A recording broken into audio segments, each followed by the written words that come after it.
வீரப்பன் கும்பல் வைத்த கண்ணி வெடிகள் சிக்கி உயிரிழந்தவர்களின் உறவினர்கள் சேலம் மாவட்ட ஆட்சியரிடம் கோரிக்கை மனு வழங்கினர்.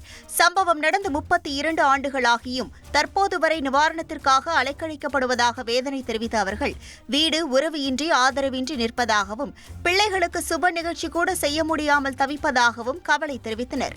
மாவட்ட நிர்வாகம் தலையிட்டு நிவாரணம் பெற்றுத்தர நடவடிக்கை எடுக்க வேண்டும் என அவர்கள் வலியுறுத்தினர். வீரப்பனை பிடிக்கலாம் வாங்க அங்கே ஒரு வருஷமா வச்சுக்கிட்டு இருந்து கூட்டிட்டு போய் மூட்டை கட்டி கொண்டாந்து வீட்டுல போட்டு அப்படி எங்களுக்கு தான் அதை செய்யற வேலைக்கு வாங்கி தரங்க உங்க வீட்டுக்கு உங்களுக்கு இன்னும் நிவாரணம் செய்யறேன்னு சொல்லி 1 லட்ச ரூபாய் அப்போதைக்கு கையில கொடுத்துட்டு ரோட்லயே அஞ்சுட்டு போயிட்டாங்க. 22 பேர் அந்த கண்ணு வெடியில செத்தது.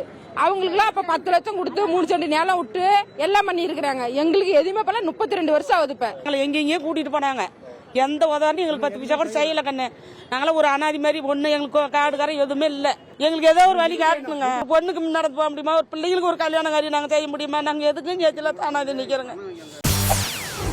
செய்திகளை உடனுக்குடன் தெரிந்து கொள்ள உடனே சப்ஸ்கிரைப் பண்ணுங்க.